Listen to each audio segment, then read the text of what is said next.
Hey there folks, how's it going? Today we're going to be taking a look at ranges. What's the big idea, Jerry? You're gonna hate on my favorite style of play. What? No, I'm not. Where'd you get this?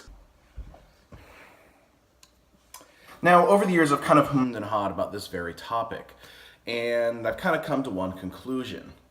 Well, outdoor and range play sucks, and CQB is better.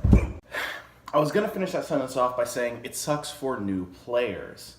Now, it can be fun to watch your favorite YouTuber go on a crazy kill streak and have a lot of fun doing so, but you might notice something. In some videos, they're at a range where they're not really getting shot back at.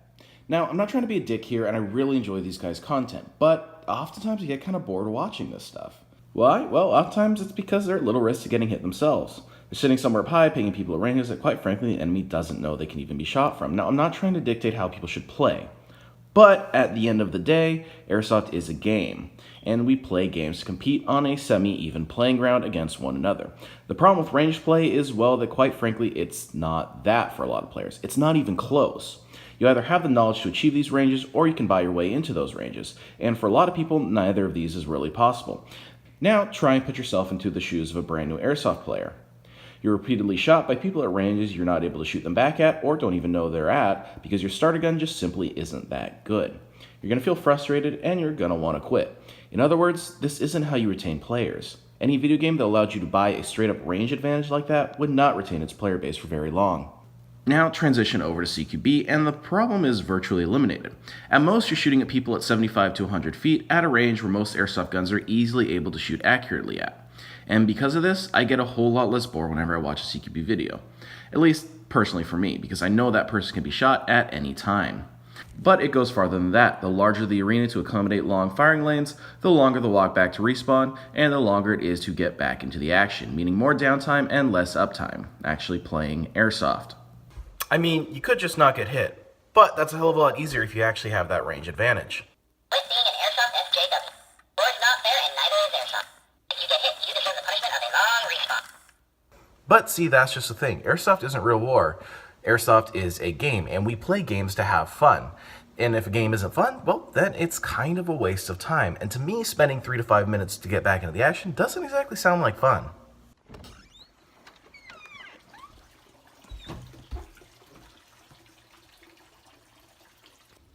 Well, then you should learn to play outdoor. Get good, scrub. How are you even following me around that well? You're just a robot bird. There's no way you can be moving that fast. Anyways, back to the topic at hand. Yes, outmaneuvering and outflanking your opponent, and maybe even out-camouflaging your opponent, can be a learned skill, but there is just one problem with that. Not all fields are built so that you can actually do that. Also, ask yourself this, what takes more skill?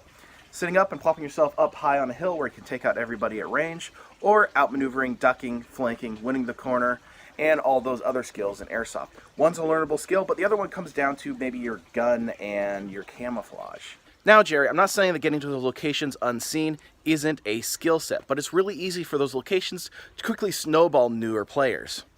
Not everyone does that. People push and move up all the time. And honestly, Jerry, you're really right there. People that do push up and flank and outmaneuver their opponents are all the better for it. But people with those long-range guns at long-range fields can easily exploit that to their advantage in a situation where new players, quite frankly, might not want to come back. But what if I don't want to play that twitchy, fast-paced bullshit? And honestly, Jerry, that's totally fine.